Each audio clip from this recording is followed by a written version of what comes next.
Yeah, I didn't see a reminder out there. So I think that might be useful. Okay. Sure. All right. Assalamu alaikum, everyone. Hope you're well. Thanks for joining us. Today, inshallah, we are continuing where we left off last time with the second chapter, first remark. For those of you who are just joining, I'll go ahead and plug that back into the chat. Hopefully that link is a good one. If not, just let me know in the chat, inshallah. So this is from the Risale Nur. I think everyone on here I recognize, so it seems like everyone kind of knows the text that Dr. Yamina is going to go through. And as a reminder, if you have any questions or comments along the way, please feel free to unmute yourself. I'll keep an eye on the chat. I know last time I wasn't doing a great job, so inshallah, if you're raising your hand and it's taking me a while, feel free to like unmute yourself and participate. And with that, we're going to turn it over to our teacher and our guide, Dr. Yamina Buganaya. Bismillah. Thank you, Zahra. أعوذ بالله السميع العليم من الشيطان الرجيم. بسم الله الرحمن الرحيم. اللهم صل على سيدنا محمد طب القلوب ودوائها وعافية الأبدان وشفائها وقوت الأرواح وغذائها ونور الأبصار وضيائها وعلى آله وصحبه وسلم. Assalamu alaikum wa rahmatullahi ta'ala wa barakatuh. Allah's peace and blessings be upon all of us. Inshallah, we need it a lot, especially mercy. I guess that's why it is emphasized and repeated in the Quran again and again, teaching us and attracting our attention to how much we need His mercy and love and care and compassion. So this 23rd word, we started the second chapter last week. The whole word, the word is just the name of this book, Reflections on Passages from the Quran. And this one is particularly on a passage from Surah At-Teen, Surah 95, Ayah 4, 5, and 6. لقد خلقنا الإنسان في أحسن تقويم ثم رددناه أسفل سافلين إلا الذين آمنوا وعملوا الصالحات. بسم الله الرحمن الرحيم. In the name of God, the merciful, the compassionate. Indeed, we have created human being in the most excellent of patterns. Then we sent him down to the lowest of the low, except those who and do good deeds. So this except is very important because we are told human being is created in the most excellent of patterns, yet he will go to the lowest of the low. He's created to be the highest, yet he goes to the lowest of the low, except if we don't want to be the lowest of the low, then the formula is given to us: believe and act accordingly. Believe and live according to that belief, that iman. آمنوا وعملوا الصالحات. Dr. Yamina, when you get a chance, sorry to interrupt, if you could make me co-host, I can pull up the reading as well. Sure. Sorry, I forgot about that.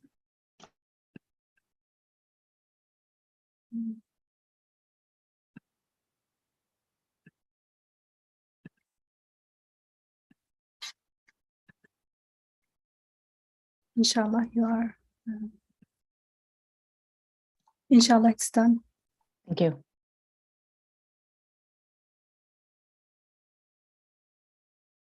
And so at the beginning of this second chapter, we've seen last week, there is a note at the beginning.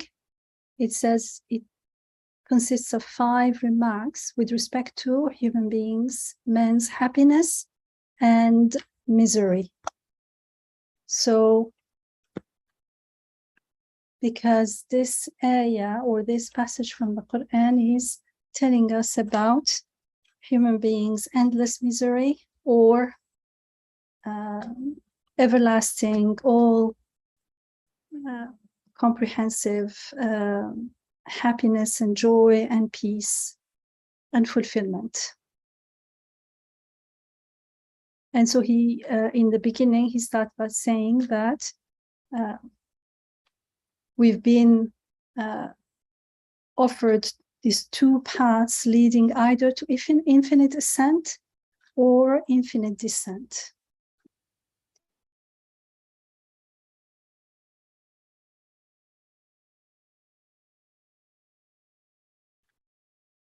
And we started with the first remark. Before we start going through quickly through the first remark, if you have any comments or reflections related to last week's discussion, inshallah, please go ahead. Anyone wants to share anything? Assalamu alaikum. Wa alaikum salam wa rahmatullah. I was going to share about my practicing reflecting on the question that you posed last week.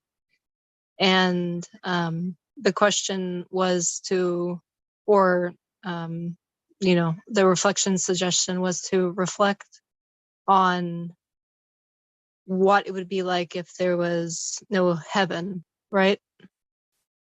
If there was no God and no heaven, nothing coming after this life. And what I realized, what I was trying to express last time towards the end, and over the week, it started to, you know, to seem like the consistent experience that I had was that it actually felt quite familiar what it feels like not to have any creator or anything coming next. And it was, you know, frighteningly familiar, but also it was telling that perhaps it is like the automatic mode that we're in, where we don't really, you know, the automatic mode, the one that we're not witnessing God in our life, when witnessing his bringing everything to us, that is, without that witnessing happening, it is the experience of having no God and no afterlife coming next. And without thinking, why is all of this coming to me, and what message is it bringing me, and what is the meaning of all of this that has happened and that is happening? And that's what I discovered. I discovered that it's not so distant of a feeling. It's not very hard to try to imagine that there's no, that, you know, this exercise. And it taught me that this is the default mode is no belief, no witnessing. And the ascended mode, the using my life for something greater mode, is to witness. That's what I experienced over the week. Thank you. Thank you for sharing. When you use the word familiar, it reminded me of something that I find myself repeating again and again, which is, you know, when we went through the workshop of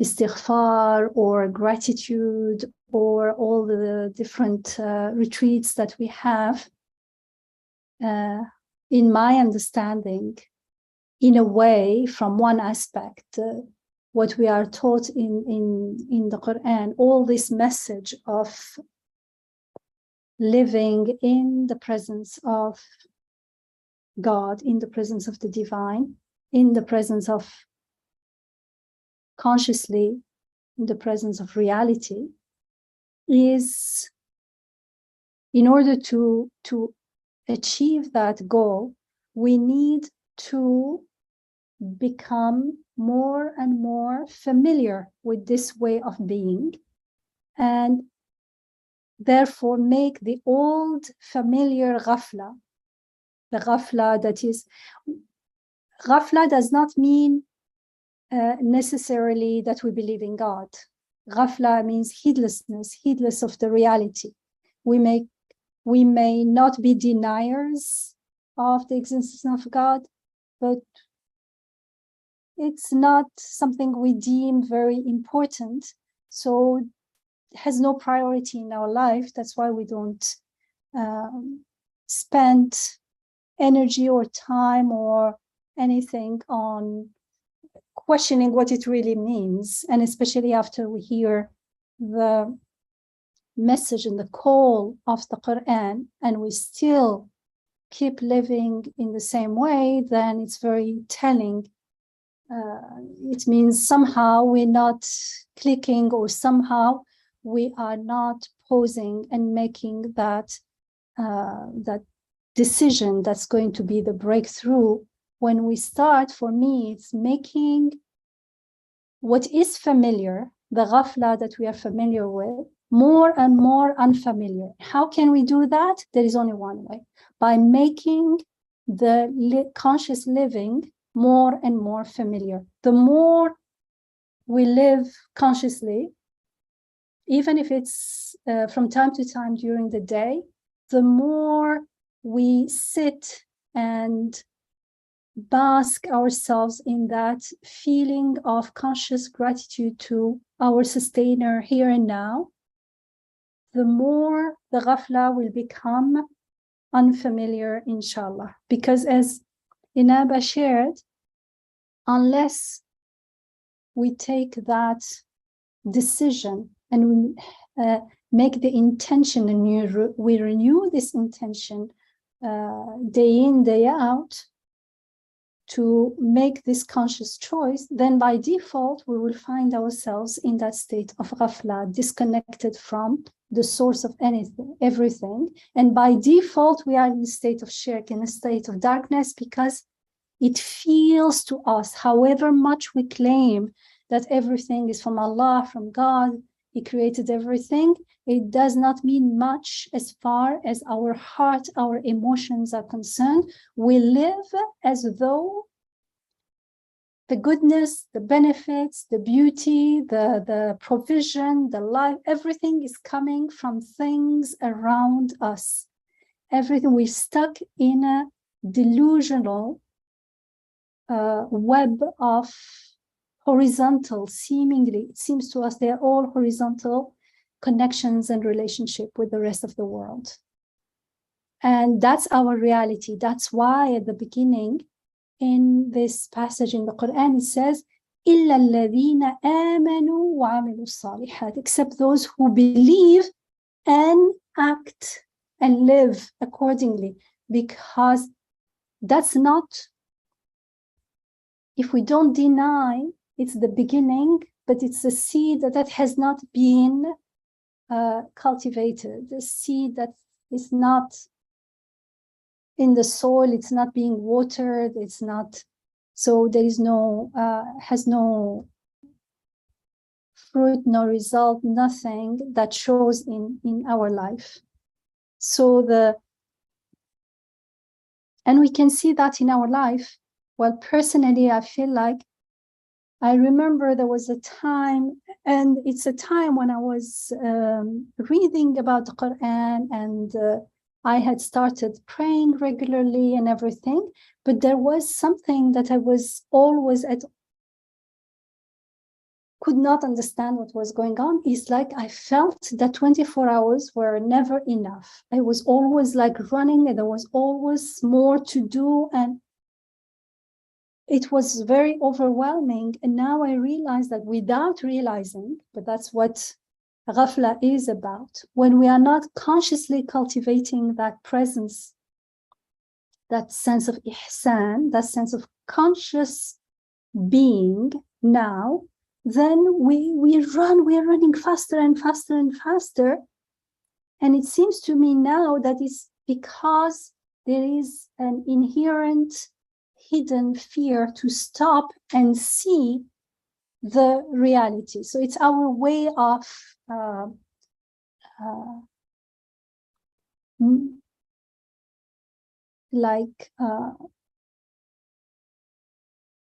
do you say, when you make yourself sleep, or numbing ourselves, let's say. It's a way of numbing ourselves. But in order to cultivate that ihsan is when we start implementing iman, when we want to live according to what we discover. But what we discover, this iman, is a conscious witnessing. Sorry, here and now.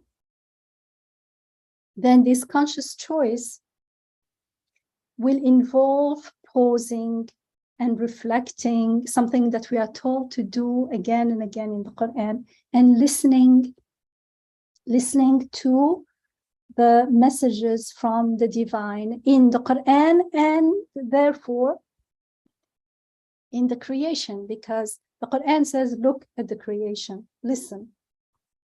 And then when we are listening, when we don't understand, when we feel helpless, when we are confronted with our needs and our helplessness and our weakness and powerlessness, then seek help. That's feeling that and seeking help is key, because otherwise we will never feel the true need for guidance from the Quran and guidance from God in our life. And how do we know that? We can check. Look inside. If you feel like everything is figured out, you know what you want to do, you have plans for your career, for your family, for what to do and everything, then something is wrong. We're confusing things. Just because we have plans for this and that, that's not our life. Our true life is here and now, and it looks to akhirah. And actually, when that is clear, then the other decisions may change accordingly, because they are goals. They are not the main goal, the main purpose. They are, how would you say? Something that is a means. They are means. They are means to reach the main purpose. But when the main purpose is unclear, or we're confused, and it feels like the main purpose is to achieve this career or this goal or whatever. Everyone has a different understanding of fulfillment, and they're looking for it somewhere. As long as that somewhere is horizontal, and it has nothing to do with the source of everything, and it doesn't go beyond the created, then it is doomed. And all the steps that we take in that direction will not take us anywhere. But the same steps could mean very different if they are the result of inspiration, and the result of, or their decisions that we made with being conscious that our main purpose here and now, and therefore always, is to worship the one, is to be always conscious of that connection, because we exist through that connection. Everything around us exists through that connection. Without that connection, there is nothing. Forget about fulfilling any aim. Nothing will exist. But that's existentially. Being-wise, there will be nothing. But still Allah is creating. And if I live without this knowingness, without this consciousness, then I can only, in fact, the world is only now. Few minutes before is not here, few minutes after is not here. I'm saying few minutes, you can say few seconds, but few seconds is very hard to imagine if we have not reflected for a long time, if we have not trained ourselves to focus on the flow of creation. But few minutes, half an hour before is not here, half an hour later is not here. Can you imagine? The now is very narrow. That's all there is. So even when we are not aware that everything is in God's hand and in his control, if we just pay attention, we'll realize that the reality we live in is very fragile and very flimsy, very temporary, very impermanent. But usually we don't, because we're scared to face this reality. So we run away. If someone had never heard about God, it makes sense, because then there is nothing. It's like suddenly you wake up and it feels like there is nothing to, there is no ground to stand on and nothing to hold on. But we've heard the message of the Quran, all the promises of God, how to find permanence within impermanence, and still we run away from this reality, then it becomes really sad, I feel. So we'll, inshallah, if anyone else wants to share, please go ahead, because we'll, actually, I think we did read the first part of the first remark, and that's where we saw what Inaba was mentioning about something great. When we do the conscious, live as witnesses and practice the shahada, the witnessing, the testimony, testify consciously, then that's when we start fulfilling the purpose of the all-comprehensive abilities that are given to all of us. We are given abilities that are miraculous, yet we don't use them for the purpose of their creation. Even when we don't, even if we are not aware of the purpose of their creation, it is miraculous when we compare the potential of human being to other creatures, to other beings, to other animals. It's just amazing. And that's when we realize it can't be just for this transient, flowing, impermanent life. All these capacities, all these abilities, just for nothing at the end, it just doesn't make sense.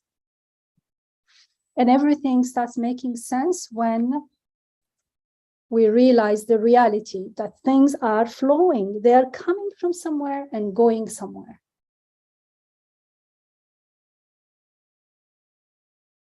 Anyone, inshallah?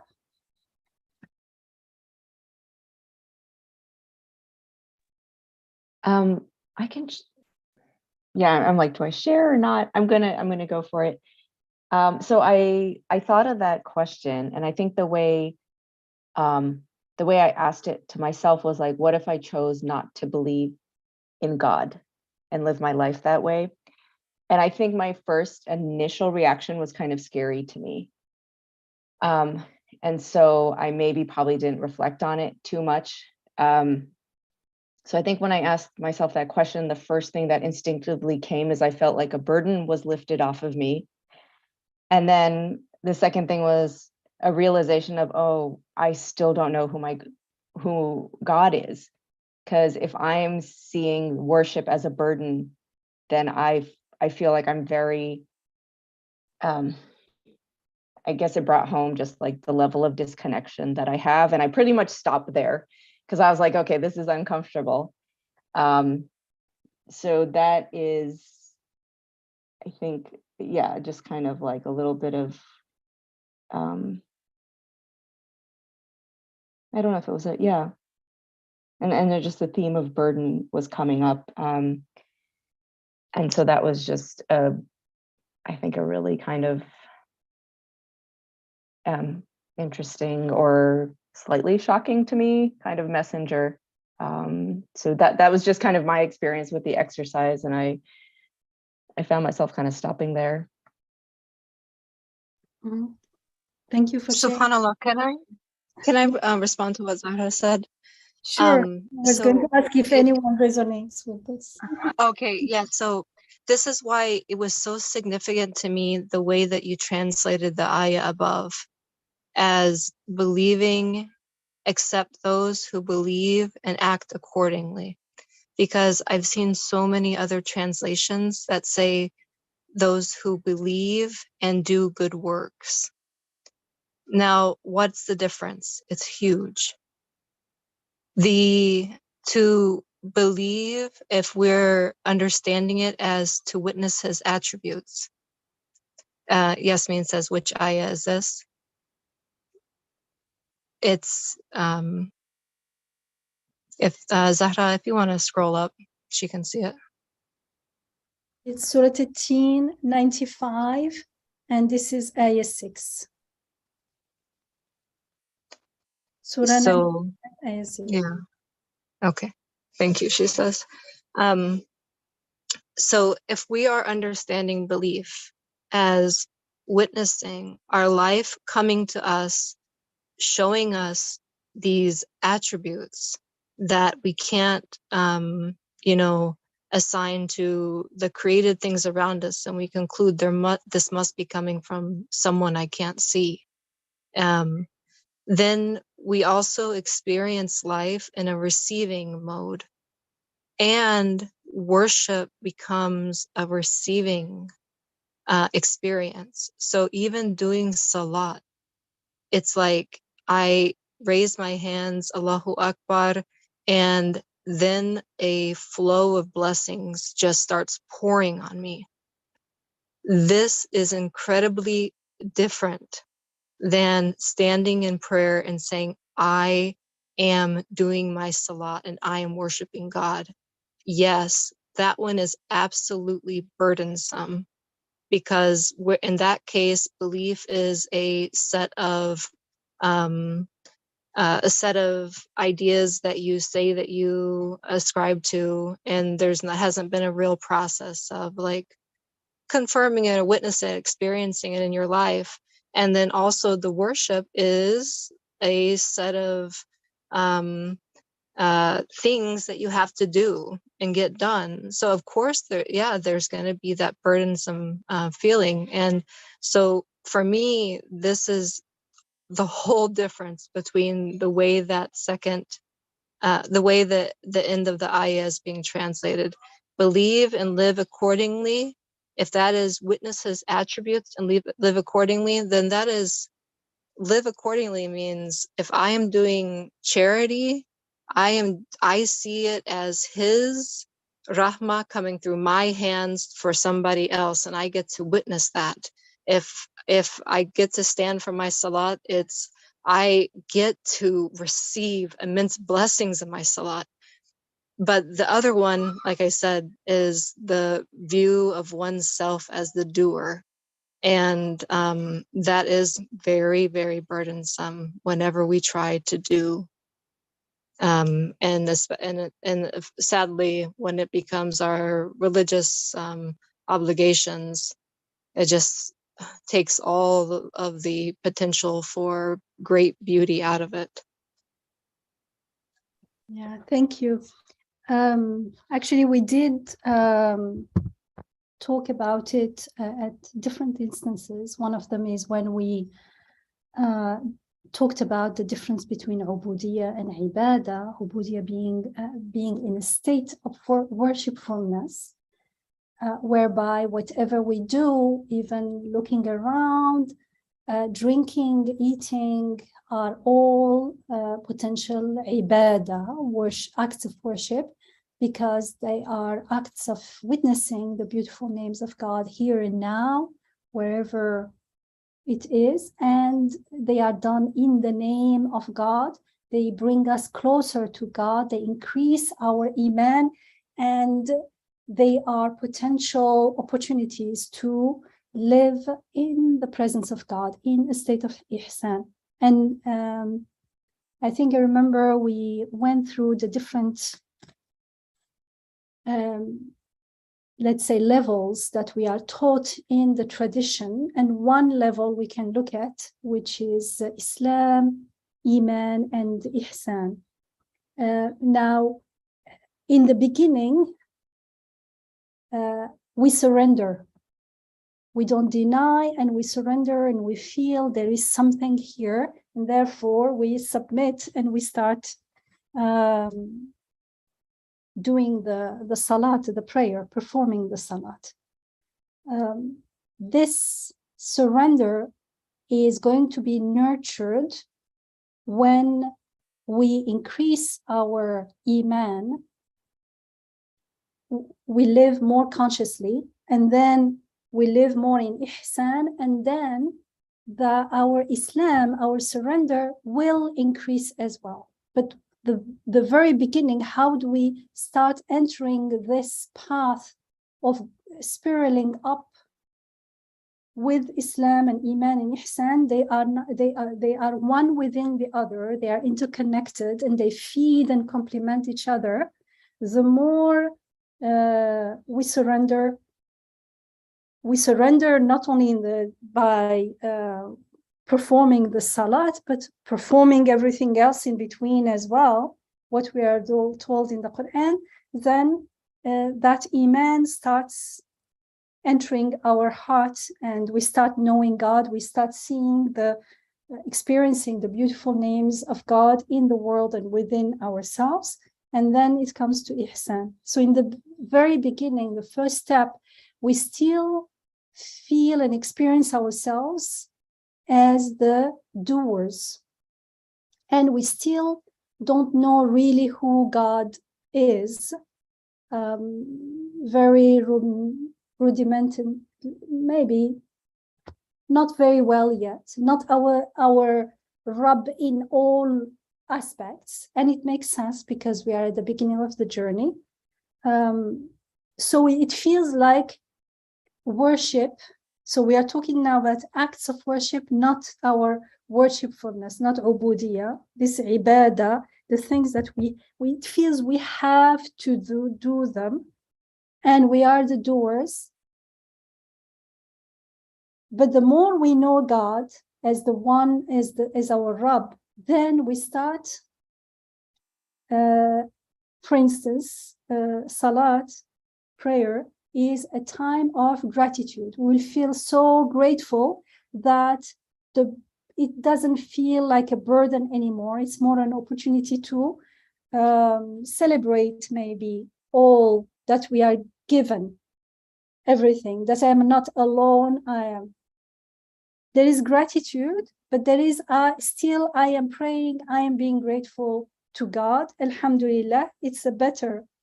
But when that iman increases and we feel in the presence of God, that's when we start relinquishing the false claims that I am the one who is grateful. Allah gave me a blessing and I'm grateful for it, and I am praying to say thank you. It's true at one level, but at another level, He is giving the blessing and He is giving me the consciousness of being grateful. Like the gratitude is also from Him. Everything is from Him. When we start witnessing that, then we go like a step backward and we start witnessing that everything is being done onto us, and we just go into sajda, into prostration, out of awe at this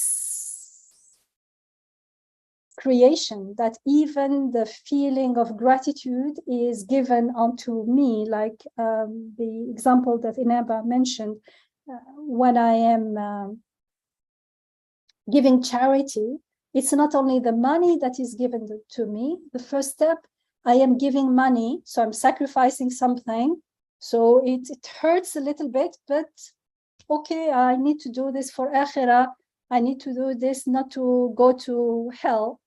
Second, the more there is Iman, God is the giver. He is the one who is giving me this blessing. So this money is all actually a gift. So I'm so grateful and I give it more willingly. And it makes me, it reminds me that Allah is the giver, makes me closer to God. Now it's much better. It doesn't hurt, actually. It's the other way around. It reminds me how much I'm given. And then I realized that it's not so. Can you see it's an increase in consciousness, in self-consciousness of the reality. The next step is he's not only the giver of the money, he's the giver of the appreciation of the situation and the willingness or the compassion that flows to me and wants to help someone in need is not mine. I find it within myself and I become a witness to that as well. I witness that he's the helper, he's the compassionate one, and the helping and the compassion are all flowing through me. And I don't claim that I am the money. Let's say it's giving money to make it simpler. The money is from God, but the compassion and the help is from me. Becomes the money is from God, and the compassion is from God, and the help is from God, and everything is from God. And the good news of God being the all-helping, al-mu'in, the all-compassionate, I will witness them here and now. And that's good news for me here in this world and in the hereafter. Because here in this world, tomorrow, I may not have the money, or in another situation, I may need help. And I don't have to live in anxiety, what will happen to me, because whatever happens, Allah will send ways. He is the helper, He is the compassionate, He is all seeing, all hearing.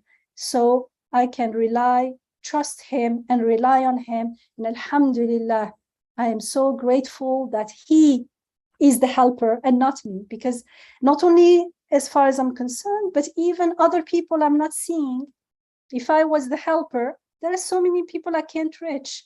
And even the people I see, many I can't do anything to them. So Alhamdulillah, otherwise that compassion becomes a burden onto us. But now it becomes that compassion flowing through me is like a unit of measurement telling me that He is the all compassionate. So I say, Alhamdulillah, that you are the compassionate. The I is now relinquishing its claims to appropriating the beautiful names of God, the attributes of God to itself. And the more we do that, the more we purify the self, the more we live in true tawheed, in true recognizing that there is only one source of all compassion, of all help, of all blessings, and that is with God. And when it comes through me, it is not, I am not the source, it's just flowing through me. And I witness that and acknowledge it. And that acknowledging, that witnessing is an act of conscious worship. It's an act of shahada, and it increases my iman in God. I know God from a new perspective, and it increases my iman in akhirah, here and now, because His names are eternal. So here and now, not in the very beginning, step one, Islam only, and the others are still not cultivated. I just surrendered in the beginning. It's a minimum surrender, let's say, because surrender is also going to grow with iman and ihsan. So in that state of 101 Islam, when I feel like I'm the doer, sorry, what was I going to? Oh, the akhirah. It will feel like I am giving my money, because in the next step it will be, it's not my money, it's given to me. I'm giving my wealth to someone, so I'm sacrificing. Part of me is feeling like things I'm getting less, but in the Quran it says we will give you more. It feels like no, I have less now, because I forget that what is in my pocket is flowing into my pocket. It feels like I am doing something to get that money. I am the breadwinner. This is my money, and I am willing to give it for the sake of Allah. We don't know exactly what it means, for the sake of Allah. And inshallah, Allah Jalla Jalaluhu will give me paradise in Akhirah. Just a second. There is no iman in Akhirah in this situation. There is hope that I am doing a sacrifice. It's a deal with God, negotiating. And I hope God, I don't know who he is, but fitratan, we know, we feel his being. He will give me paradise. We have no yaqeen, certainty here. In the second one, there is more, and in the third one, there is full certainty that truly there is akhirah, and I believe in it here and now without doubt. And I don't feel like I'm sacrificing anything, because nothing is mine, everything is his.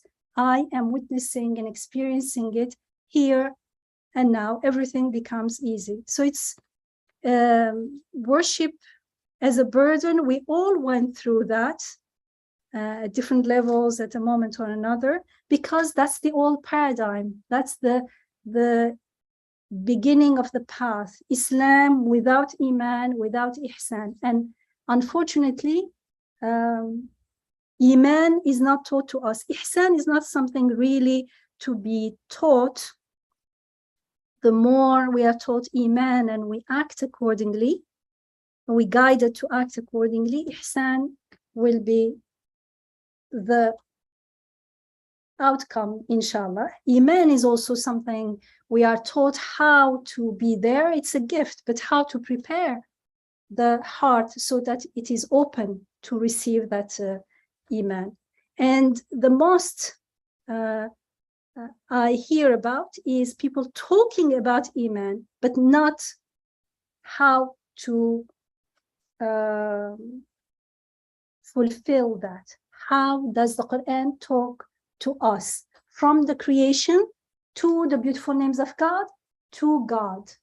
Not, I am a Muslim, therefore God has created, therefore I have to have iman in him. It's a little bit hard. Even that's not the path that we are shown in the Quran. If we follow the path of Ibrahim alayhi salam, it's because it's the easiest. He wanted to see. He asked questions. He started by asking questions and then seeking help. So that's the difference between what we think is ibadah, the act of worship, but that act of worship has a soul. And that soul is the iman, the conscious iman.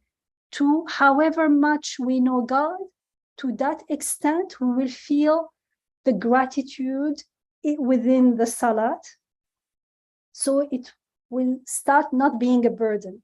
And the more we live with iman, we practice iman, and we live in ihsan in our life, it means in the presence of God, wherever we turn, we drink water consciously, subhanallah, tabarakallah, masha'Allah.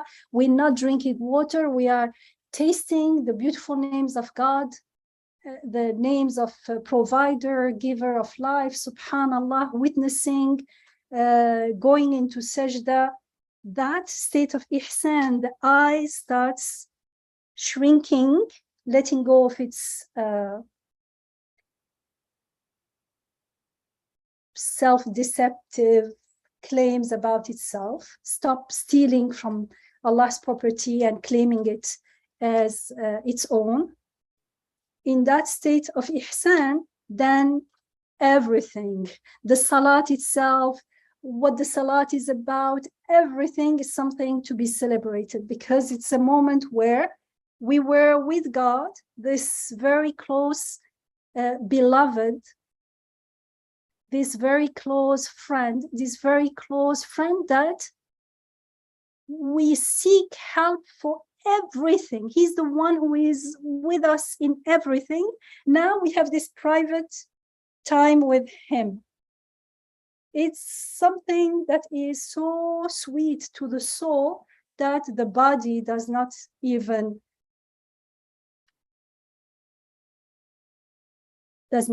see it as a burden, because it's like waking up early in the morning, maybe earlier than we are used to. But if you are traveling to somewhere you really look forward to see, a place you had in mind, and then you are going there with very friends that you really like.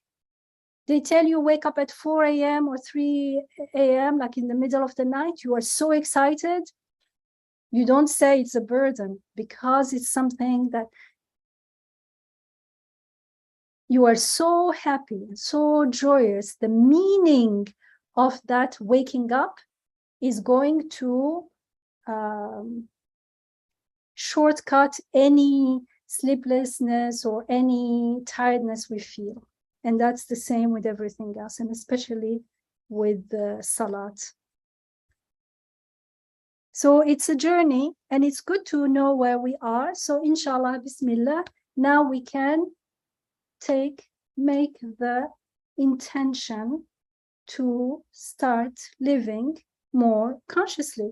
And it's not only because in order for the salat not to feel like a burden. No, all life won't be a burden. All life will change in meaning, in everything. It's worth everything. And without this, whatever we do is doomed. There is no true future. There is no future at all.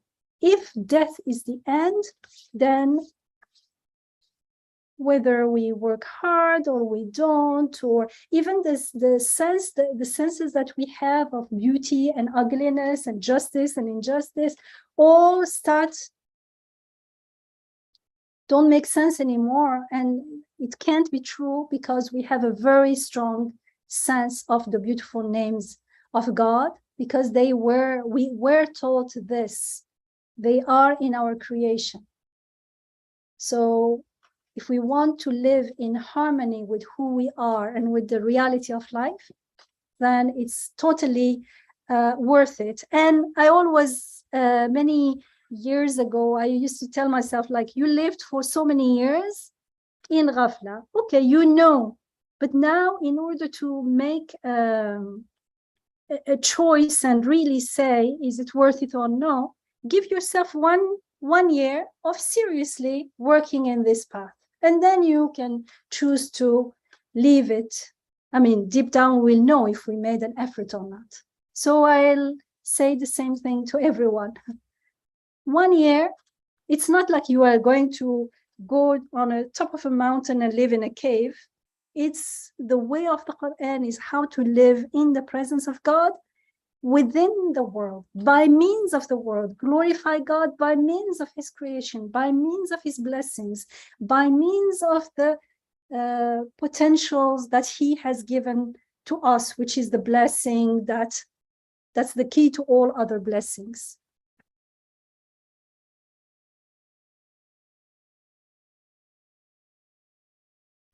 I'm talking, and because no one is otherwise I'll go back to the show, inshallah.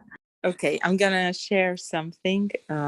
When you asked the question, Yamina, last week, and actually through the discussions that you have just took us through, what came to my mind was, like, without God, there is, like, for some things it's a burden, but for other things there is total resentment, and I think the word resentment, where, and the example, whether the charity is in money, but charity also is in actions, where you feel, for example, that you are, if you see yourself or you perceive that you are working hard to please your mother or your mother-in-law or your friend or people who come to your house, like, and you feel that it is you. I'm the one who's opening the house. I'm the one who's doing this. I'm the one who's helping my mother-in-law. I'm the one who's the more you feel that, the more all of these relations will be resented relations. There'll be no fulfillment from any of them. Even if the fulfillment is short-lived, like, someone says something nice to you for a second, you feel like there's a little fulfillment. Right after, when they do something, all what will come to you is like, look how much I've done to you. And is this how you thank me for all what I've done to you? Whether it's a spousal relationship or a child relationship, a mother-child relationship, I find there'll be a lot of resentment. And I have went through, and I've heard a lot of my friends expressing that resentment in their relationships based on how much they put in this relationship, how much they invest, how much they're sincere, how much they are beautifying what they're doing, caring for details. Shall I share something, Alia? Yeah, go ahead. Yeah, go ahead. I felt like if I am still feeling resentment, it means I'm still mindless, in ghafla of what Yes. it means that there is no God. Yes, No, exactly. because if I understand there is no God, I won't have time to resent. Even that is a luxury. Even that, why would I resent? Even resentment will be, yeah. And I guess the resentment comes from the point of justice. Like, Because, if there is justice, I have done nice to someone, that someone I should do nice guess, to me. I think everyone gets that point, but I feel like it's still, there is still meaning in the world, so that there is no justice and I'm resenting. But the reality is, if there is no God, so why are we even talking about meaning or justice? Or it's much, the reality is much darker than that. Yeah. we can ever imagine. Yeah. I guess like, I didn't go that far. I just went to as far as my personal experiences. And then, like, this, the only way you can make sense of loved ones that have worked all of their life, people that you actually love and that have done you well and worked all of their life and doing something nice, and what they've done has disappeared, is to actually hold on, to the only way that makes sense is that there is God, that them doing this, they were connecting with God. Me experiencing what I am doing to others is me connecting here and now. Like, without that, it's meaningless. And without that, only resentment can increase. That my first comment. My second comment was what I witnessed, in the neighborhood. There was like this group of women that were meeting, and I passed by, and it seemed like they were discussing, they were all very well seated. There was someone who was explaining something to the group. And I knew someone like inside the group and someone who was like walking by outside the group. So I asked, what are they meeting about? And she said they are planning for a trip to Kenya. And this is a travel agent, from the neighborhood, who's sitting with them to prepare them for the trip in Kenya. And I said, wow, that is so exciting. When are they traveling? And guess what is the answer? They're traveling a year from now, one whole year from now. And she's starting to sit with them, to prepare them to what to expect, to what is the culture like, to she describes the good. When I was passing by, she was describing the vineyards. I don't know if there's any vineyards there, but like wine and the taste of wine. So I thought they were speaking about vineyards in Virginia.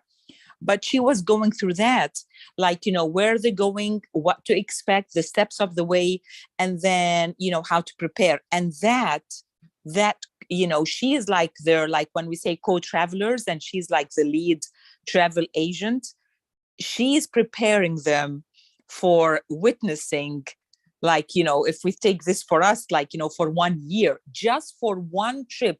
And I asked, how long is that trip in Kenya? That trip in Kenya is for 2 weeks. And it has no consequence in your life. It's totally. But it teaches us. Yeah. It teaches us, like, how much we can invest in something. Yes. And it teaches us that we are, like, what we are trying to invest in now is really, really worth this time. And there definitely needs to be a travel agent. We consider you our travel agent. And then all of us traveling and sharing experience. It wasn't just the travel agent who was speaking. Everyone was sharing, like, the talk was going around. She did a lot of talking, but everyone was sharing. And I thought that was just amazing. For 1 year from now, for 2 weeks in Kenya, they start to meet on a weekly basis. I thought that was just amazing. Thank you. It means we have this potential. Mm-hmm.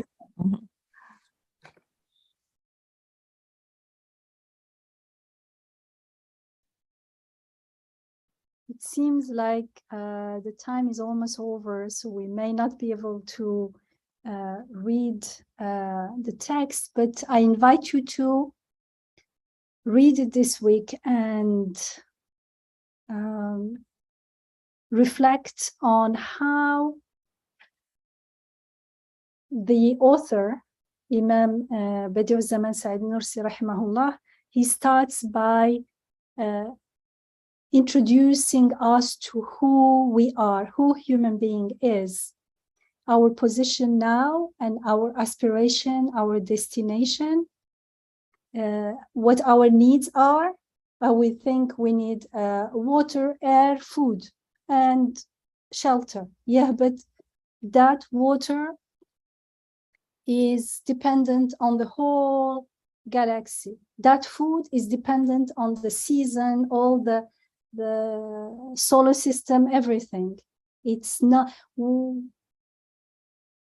we don't pause and reflect on how our needs are being met and our desires also. He says, just like you wish for a friend to come and visit you or to see a friend, you also wish to see everyone who departed. You wish for a garden, you wish for paradise. We have this endless desires that are so comprehensive in this world and in the next, like in space and in time, let's say, to understand. We want things to not end. If there is a friendship, we don't want it to end, otherwise we won't be able to cultivate it even here and now. And at the same time, he's also, you will see how he's talking about all the comprehensive abilities that we are given that surpass all other beings. I mean, a bee, for instance, in the Quran, we're told about the bee, how it is inspired to make honey, for instance. And when you look at it, it's clearly, it's being inspired. This little being can't be doing all this. So it's the way it's making the honey is a glorification. And that's it. Its glorification is limited, making the honey in a certain way. And it doesn't, we don't see bees start to study something else or start doing something else. And you can't teach it to start doing something else. And so is the, for instance, milk, animals that get like a cow. It is created to do certain tasks from the beginning. It's not created to learn. From the beginning, it is inspired with all what it needs for life. Human being is different. It becomes very weak and needs a long time to grow, but has this consciousness and these abilities that he can choose to speak many languages, learn to make so many things, to understand so many things. Why? Why?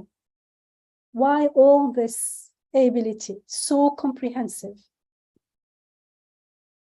If it is just to use them in this transient world, and if transience is the end, if death is the end and there is nothing else, then everything becomes meaningless. And having the more comprehensive the ability, the more meaningless it becomes, because it becomes utter waste. And human becomes a smart animal, but very weak because much weaker than any animals around. And so what's the point? And he takes us through this reasoning to show that the point is that he is created with the ability to read the beautiful names of God, to measure and experience and taste the beautiful names of God. We've seen that in the 11th word, specifically about this, how to experience and taste the beautiful names of God. So he's here. That's what it means to know God and worship him. There is no worshiping, adoring. Worshiping is adoring God without knowing him.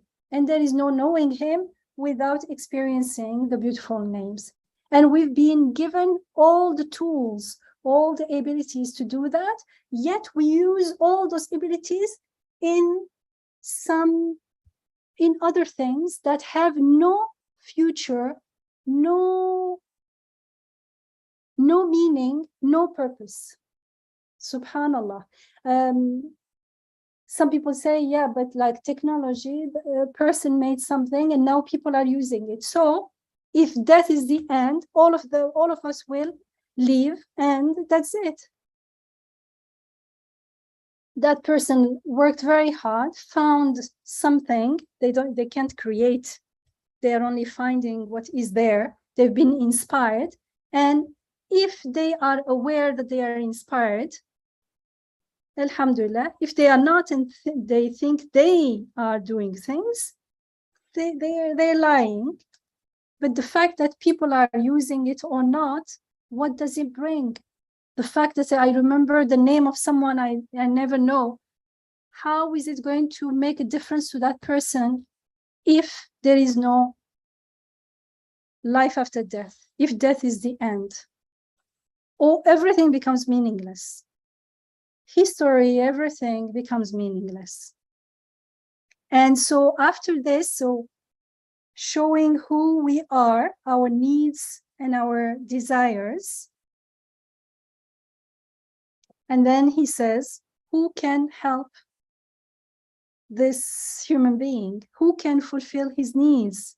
Who can answer his extensive desires that transcend this transient world and extend to eternity?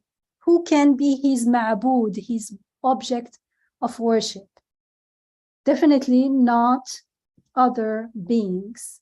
And when we have our expectations geared towards other beings, that is worshiping. That's what worshiping is. We say we're not worshiping idols. What's worshiping idols? It's not putting a statue in a corner and coming and bowing every morning to it. It's in the heart. What is in our heart? What is it that we fear to lose because we think our well-being is tied to it? That's our idol. That's our object of worship. And our true object of worship is the one who can control everything in order to fulfill our needs in this world and our desires that beyond this world. And then he comes to the end when he says there is two ways. Either we seek the fulfillment in the one true object of worship, or in multitude, which is shirk.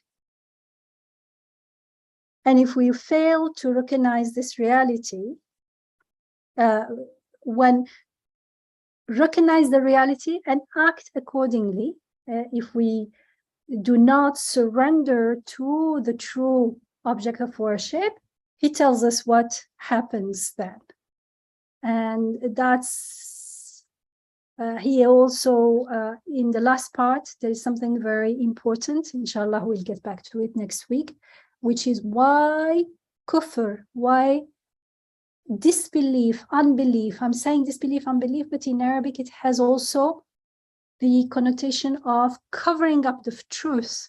It has the connotation of ingratitude. Why is it condemned in the Quran? Because he talks about the implied meanings and consequences of such an action, how it is a transgression and injustice, not only towards the rest of to the person themselves, other humans, and the whole of creation, and how this transgression actually stems from the arrogance of delusion and self-deception, the arrogance of imagining that we exist independently of our sustainer. This is the arrogance we're talking about here. It's not going around showing off. We can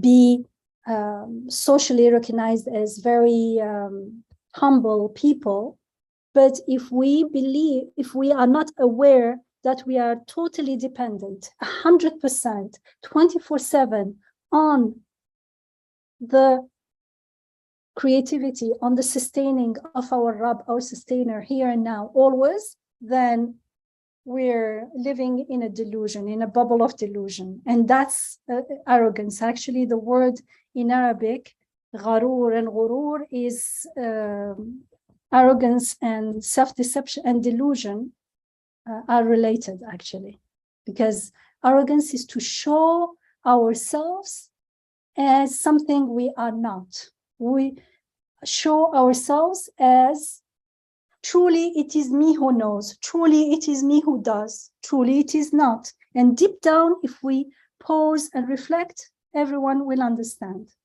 that it's not true. Yet, by not choosing to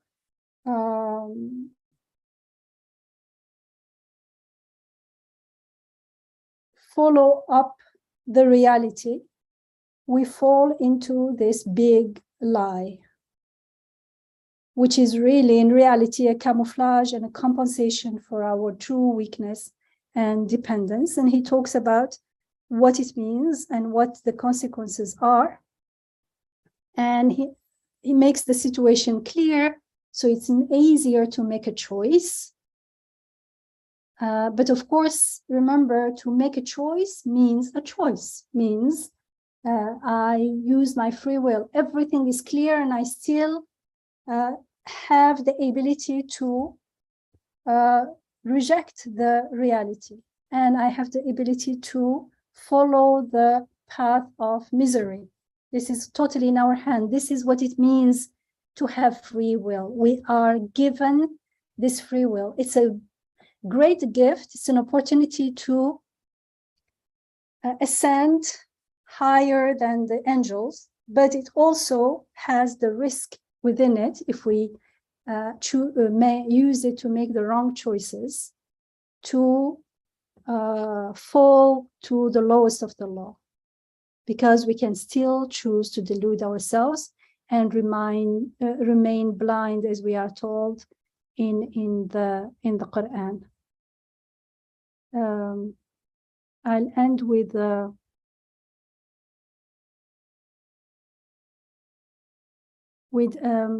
passage in the Quran. It's in Surah Al-An'am, Surah 6, Ayah 48 to 51. We are told, we send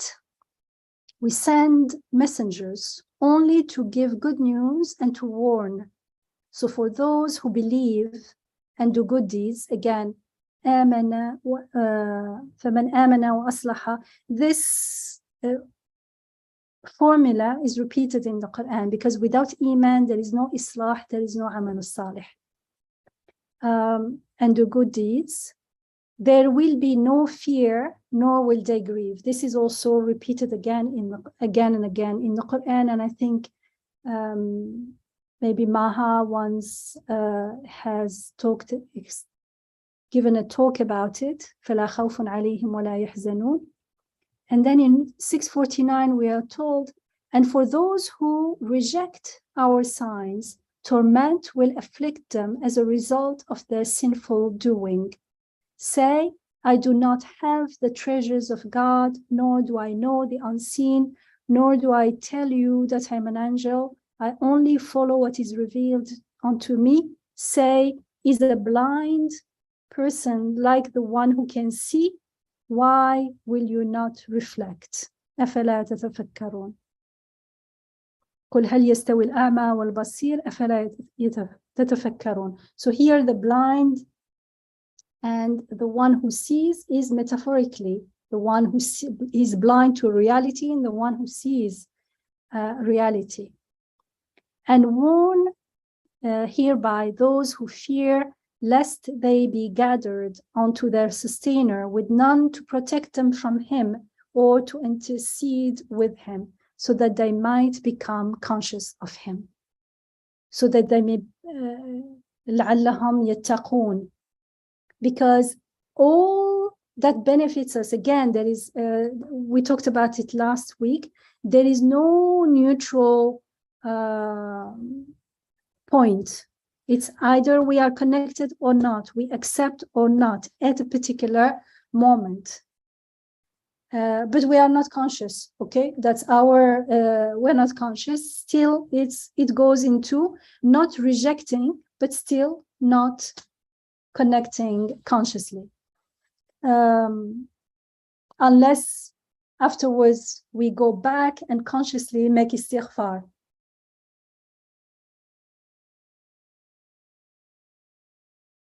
So here it says لعلهم يتقون.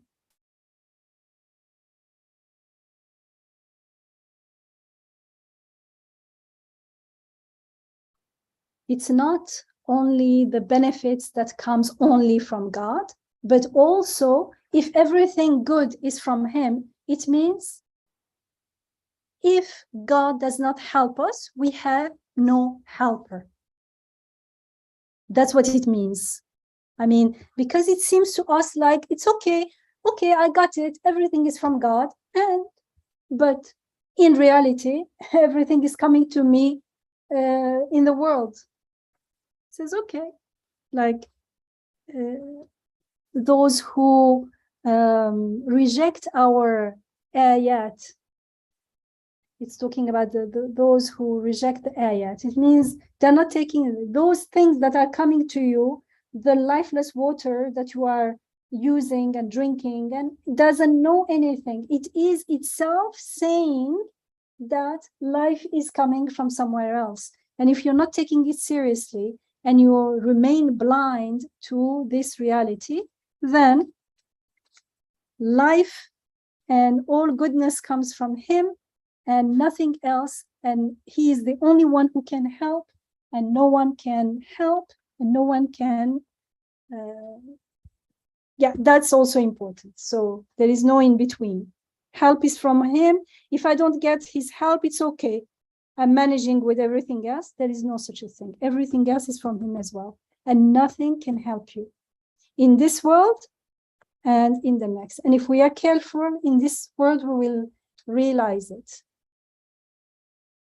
In good time, it's better to realize it in good time. Otherwise, it'll be harder to realize it in times of crisis, unless we are willing to surrender. Because some people rebel then.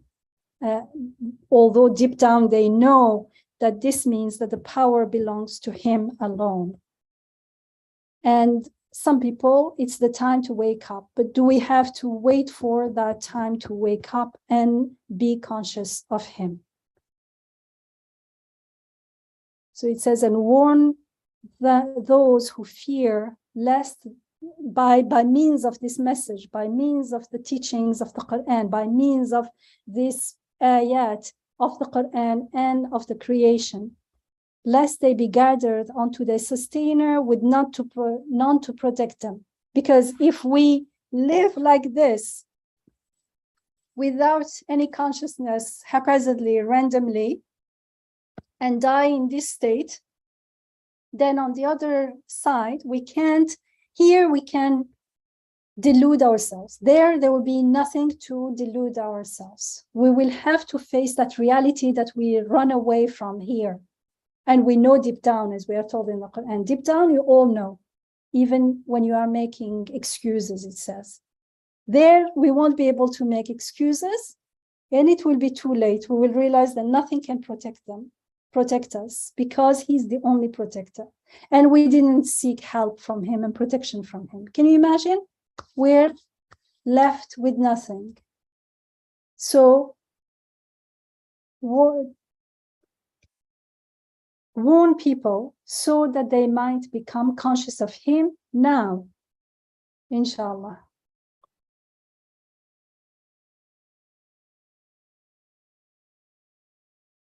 So we'll stop here. I didn't go through the text. I only went through the logic, the reasoning in the text in order to attract our attention. Inshallah, you read it yourselves. And when we go through it next week, it will make more sense, because there is always a reasoning that is repeated in the work of Imam Badi'u Zaman Sa'd Nursi in the Risale al-Nur.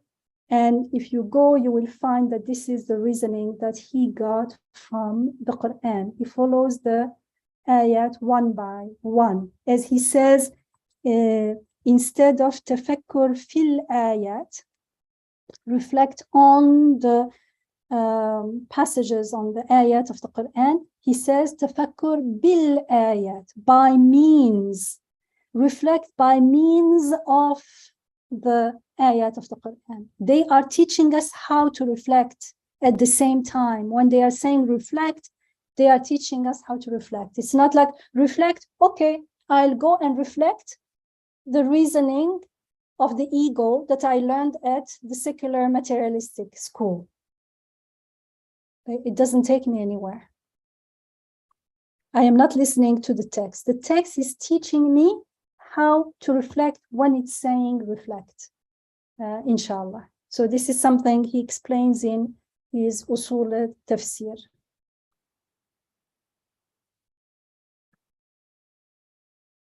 So we'll stop here. سبحانك لا علم لنا إلا ما علمتنا إنك أنت العليم الحكيم وآخر دعوانا أن الحمد لله رب العالمين سبحانك اللهم وبحمدك أشهد أن لا إله إلا أنت أستغفرك وأتوب إليك أعوذ بالله السميع العليم من الشيطان الرجيم بسم الله الرحمن الرحيم والعصر إن الإنسان لفي خسر إلا الذين آمنوا وعملوا الصالحات وتواصوا بالحق وتواصوا بالصبر. Meaning, Bismillah ar-Rahman ar-Rahim, in the name of God, the most compassionate, the most merciful. By the passage of time, surely humanity is in grave loss, except those who believe and do good and act according to that belief and urge each other to haqq, to the truth. Truth and reality in Arabic are related, haqq and haqiqa, and urge each other to sabr, to perseverance, patience and perseverance, inshallah. You can share anything you want before we end, inshallah.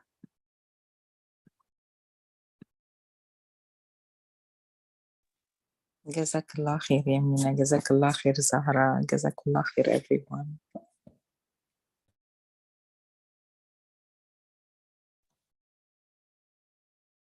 Great. If there are no questions or comments, Jazakallah khair, everybody, for joining us. Inshallah, we will see you next Wednesday, same time, to continue with the reading and the guidance, inshallah. Inshallah. And inshallah, if anyone wants to read and share the reflections and present, then please do. You're most welcome. We used to do that in the past as well. Assalamu alaikum. May you all, everyone stays in. Thank you. Assalamu alaikum wa rahmatullah. Wa alaikum salam wa rahmatullah. Fallahu khairu hafidhan wa arhamar rahimin.